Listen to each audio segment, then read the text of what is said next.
Welcome to the Raise Your Bars podcast, where it's all about elevating your life one step at a time. With your hosts, Chris Baker and Ruttan. Together, we're here to guide you through the transformative journey of self-improvement and success. Have you ever wondered what behaviors and actions you need to change to achieve the results and success you desire in life? Well, you're in the right place. Each episode, we dive deep into the strategies, mindset shifts, and practical steps you can take to raise your bars. From personal development to professional growth, Chris and Al share their expertise, experiences, and the occasional tough love, all designed to empower you to reach your full potential. So, whether you're looking to make a big change or simply fine-tune your path to success, grab a seat and let's raise those bars together. Now, let's welcome your hosts, Chris Baker and Ruttan.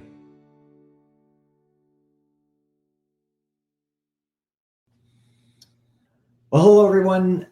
Here is your first edition of 2025, or first edition recorded in 2025 of the Raise Your Bars podcast. I'm Ruttan. I'm here with my good friend Chris Baker, who's cold in Florida right now. It's cold. Cold in Florida. Yeah, we've got winter for a week. Although any of you that have been listening for any length of time know I'm in Canada, so I have no sympathy for him whatsoever. I don't think there's not even any empathy here. No. But anyways, we're here. You know what? We did a recording in 2024 to release on New Year's Day, just sort of about goals and so on and so forth for our podcast. And I sincerely hope that you've put some goals down on paper and started strategizing and putting some action behind achieving those goals. And I want to encourage you, if you are interested in a free goal setting lesson that Chris and I recorded with some worksheets that go along with it, then shoot us a message on social media. We'll get you the link. It's absolutely free. We'd love to give that to you as our gift to you. And but we're going to dive in. We're back into reviewing, not reviewing, but stepping through Chris's book, 10 Steps to Freedom, your 10-step guide to living the life you deserve. And we're actually on chapter 6 tonight. And the title of the chapter is, I Am Not Alone. Now, Chris, sort of the theme of this chapter is really, we can't do life alone. We need others around us in order to, truly reach our fullest potential and achieve those dreams that we desire to achieve. Right. So when you wrote this chapter, what was the reasoning behind it? Well, I think it was, a lot of it was like John Maxwell, our friend and mentor, says that one is too small a number for significance. And it was one of those things, again, where I think as I reflected back on my life and I look back, and I hadn't necessarily asked for help. I tried to do everything myself, and I wasn't necessarily the best at delegating and relying on other people. Or, it was one of those things where if you want a job doing well, do it yourself type of thought processes, right? Worked that way a lot of years. And again, a lot of people think that asking for help is a sign of weakness, but it's not. It's actually a sign of strength. And so I just really wanted to make that clear to people that, hey, you can't do, if your dream is big enough, you can't do it alone. Mm-hmm. Right? If you can do it alone, your dream's not big enough.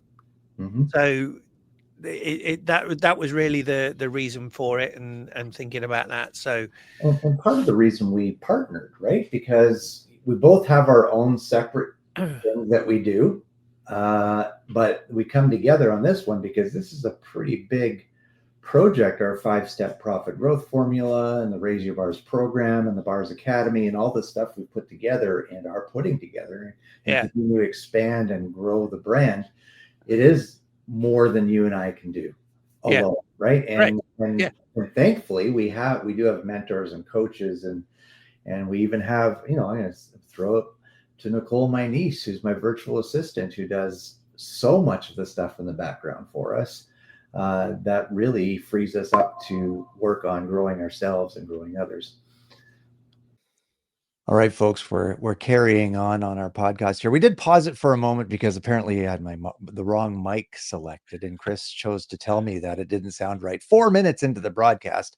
But Here we are I'm going to back. try and stop you talking. I'm sounding better. Trying to stop me talking. Oh, well, shut up. Then I'll ask you a question, okay? Because in the book, you actually talk about you say my opinion is that having the awareness to ask for help is a sign of strength. So you should never be afraid to do so. Yeah. And then you say, it is true. You cannot achieve this greatness or pursuing your dream alone. And I know you just touched on that, but let's unpack that a little bit, because even when you said, if you want it right, do it. If you want it done right, do it yourself type of attitude. And I know that I worked that way in that mindset for a lot of years. It's like, I'll just do it myself. I can get it done quicker than having to pause and explain to somebody. But why do you think it's so hard for people to overcome, especially when they've done that for a long time? Why it's so hard for them to overcome the do it myself attitude and ask for help?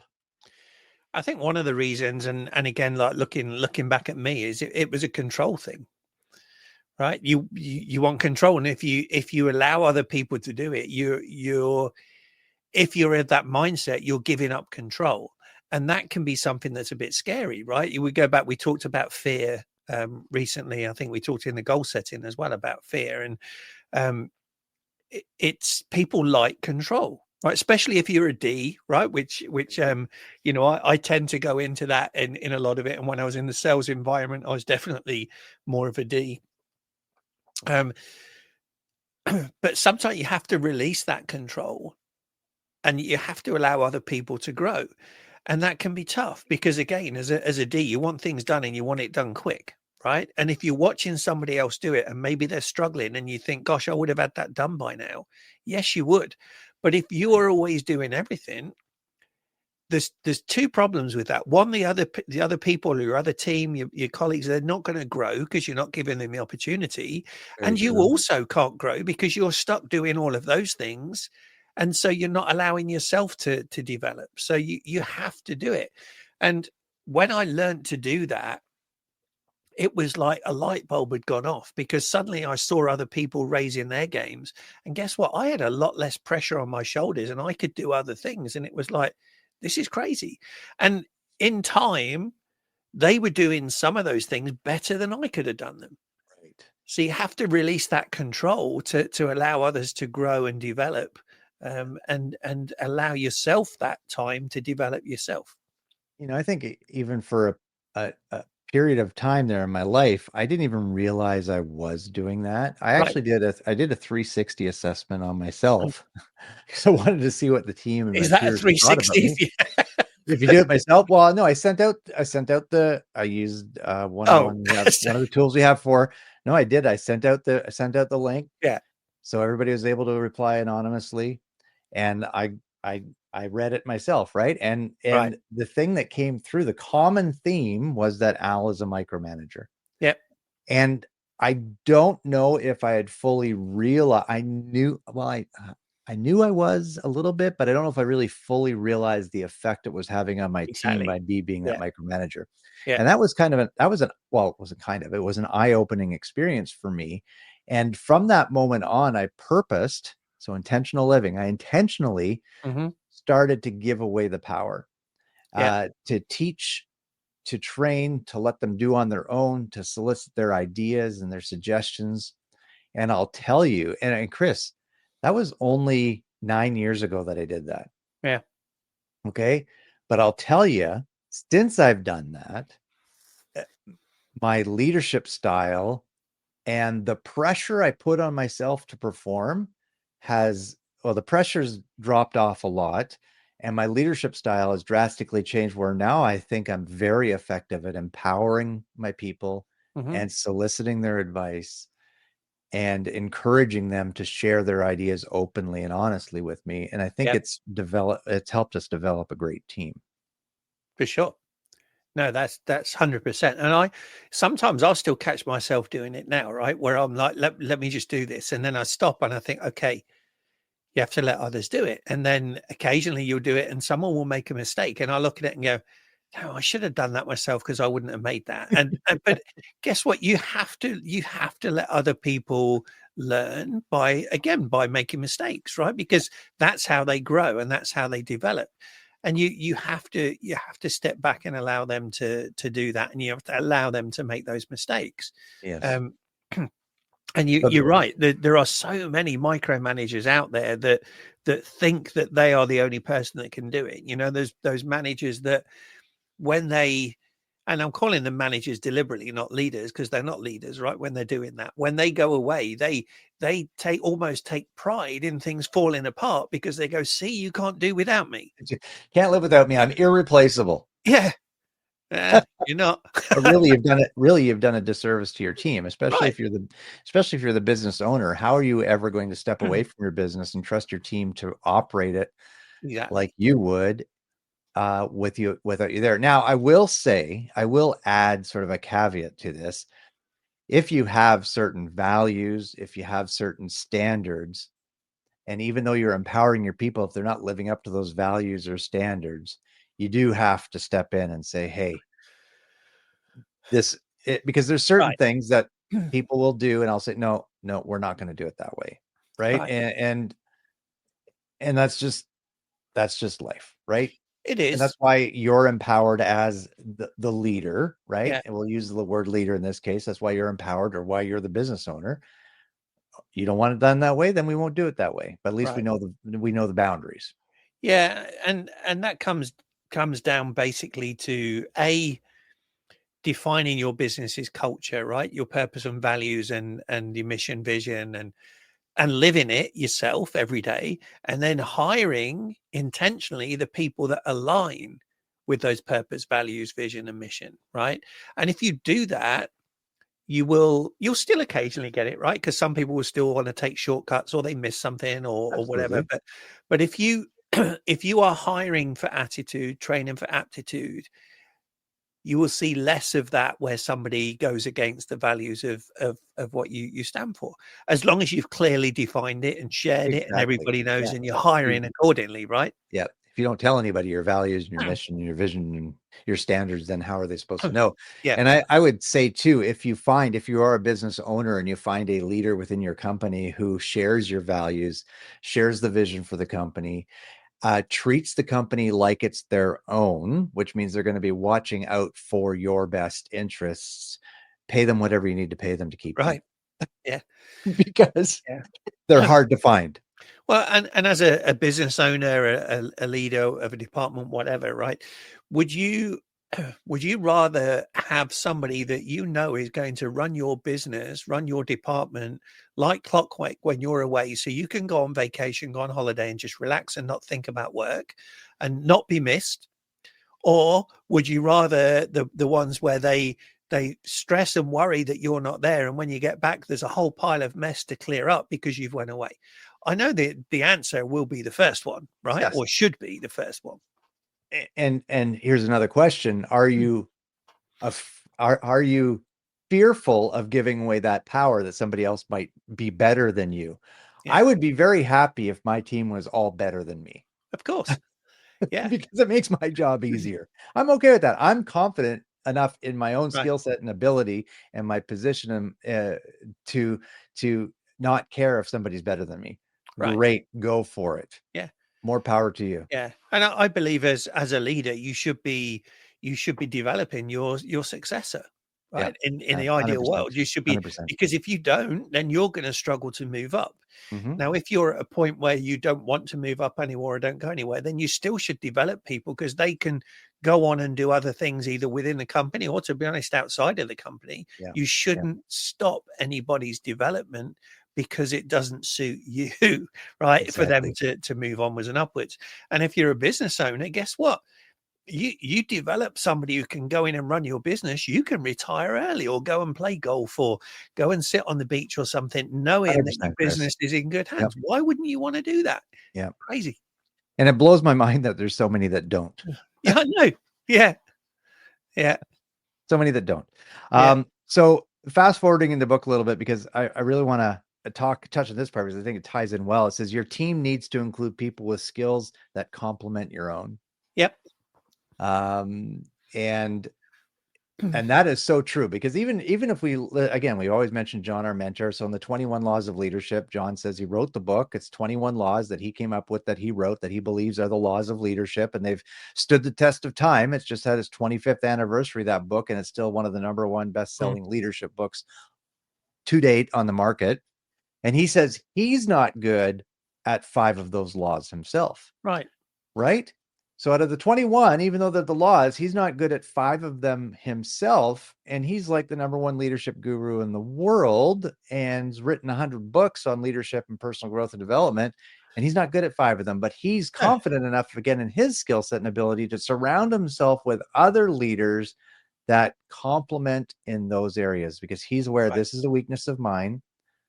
I need to have people around me that are strong in that area. And again, this comes back to being secure enough in who you are to give away a little bit of your power. Right. Yeah. 100. But you can't be good at everything. And if you think you are, that tells you're not good at everything, because you're not good at being self-reflective, right? Because there is no way you can be good at everything. And so you need people around you that, as you say, complement your abilities, which raises the whole game of everybody, right? Exactly. You have to. And again, unfortunately, too many teams are formed in almost like clones of the leader, right? They hire people that are like them because they feel comfortable with it. The problem is that leaves you a massive void. And we see it, when we do disc workshops, right? You do them, I do them. Preparing some at the moment, and you've seen the results coming in. I'm putting them together, and I look at these are leaders, and like 10% of them are D's. How do any decisions get made? Yeah.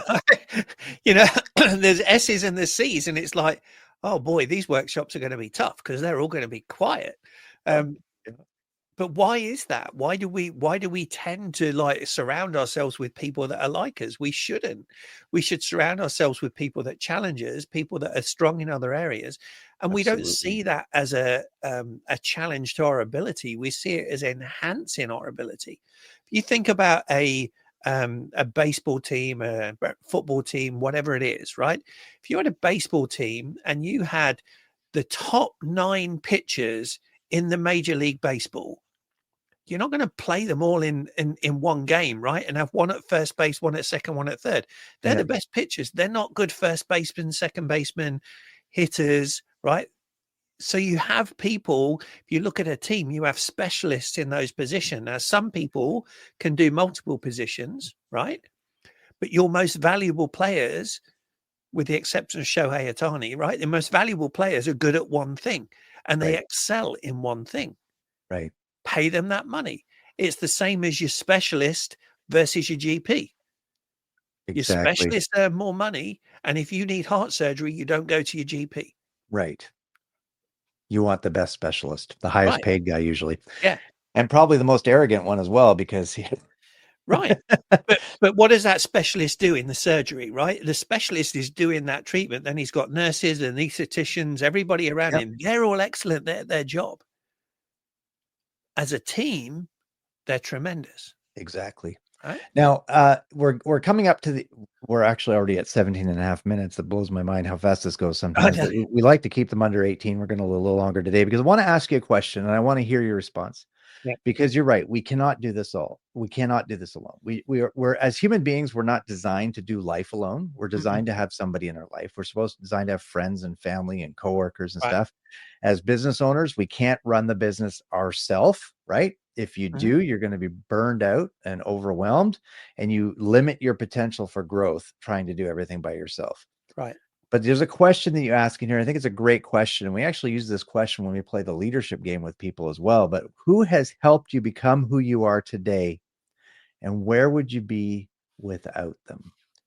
And this question, I know my answer right off the top of my head, but I'd love to hear yours in like 45 seconds or less. Oh, gosh. There's too many people out, to be honest. I mean, there's, who's that standout though, besides me? Besides you, yeah. I mean, obviously you are one of them, right? For the work that we do. But who's that standout? I could tell you a number, right? Because like John Maxwell would be one for like really, or Simon Sinek probably, to be fair, right? Because he was the first one that I've never met him, but he was the first one that really ignited something about personal growth in me. John Right. Maxwell was then took it to the next level when I joined the Maxwell team. And then I would say that the senior leader that brought me back into my full-time role at Disney in 2021, because he gave faith and trust in me and allowed me to be me and to run that team, and then encouraged me. He became a mentor as well. He's now an executive with Disney, and he encouraged me to really seek out ways to become a leadership training expert at Disney. Wow. Right. And then my current director obviously gave me the opportunity. But if Right. Jeff hadn't brought me back into Disney post COVID and given me that latitude and that ability to, and again, he brought me into an engineering services area where I'm not an engineer. Right. And he Yeah. said at the time, "You're a unicorn in this, and I did it for a reason, because you are a people builder, right? And a Right. developer of people, and that's what we need in this area." And that is really, if that hadn't have happened, I wouldn't be where I am today. Mhm. Doing a Awesome. job that I love doing, and allowing me to work with you and develop, work with businesses, and to hopefully develop young leaders in other areas, and change the world. I wouldn't have been able to do that if it wasn't for Jeff. So Amazing. Amazing. I think it's important too that, and folks, the question for you is today, as we wrap up, I'm going to tell my story quicker than Chris has told his, but, but I think the question, the challenge is today for you to think, who's that one person that made that massive difference in your life that helped you get to where you are today?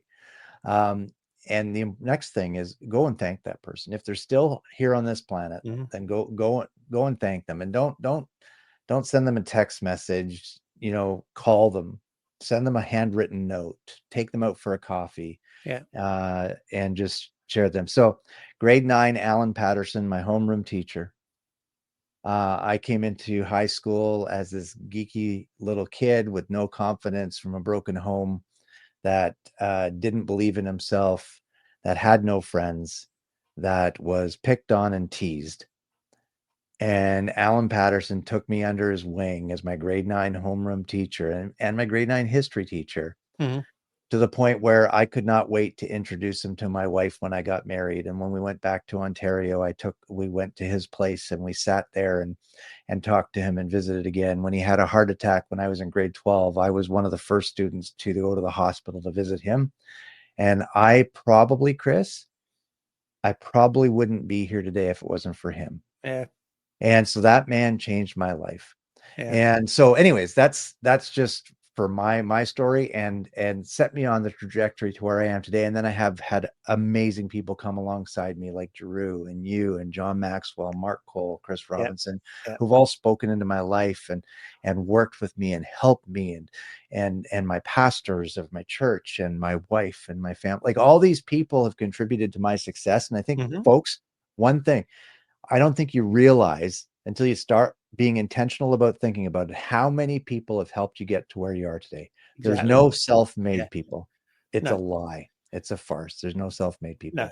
And that's why it was tough to do it, because again, I could name probably another half a dozen people, but Absolutely. I know. what I again, to build on your sort of challenge for the audience there is, as you think of these people, think about, why and what does it mean to you, and how has that made you feel? And then maybe take it that stage further and say, how do you do that for other people, right? What have Right. you done to make a difference to other people? And if you may be doing it, you may not, right? Maybe reach out to some people and ask them, right? And if you can't think of it, then maybe make a conscious effort to say, how can I make a difference, right? Where do I want to make a difference? Whether that's volunteering, whether that's at your church, whether it's at work, with your kids, with your whoever it is, try and make a difference to somebody. Yeah, absolutely. Fantastic. Well, everybody, thanks for tuning in. We really appreciate you listening, watching. Don't forget to subscribe to our YouTube channel. Share this podcast if it spoke to you. with friends, family, coworkers. Really appreciate it. And reach out to us. Just send us, either one of us, a message on social media if you want that free goal setting lesson, and we'll give you access to it right away. Thanks for tuning in. Have a great week, and we'll see you next time. Thank you for tuning in to the Raise Your Bars podcast. If you found value in today's episode, please consider sharing it with your family, friends, and coworkers. We would sincerely appreciate it.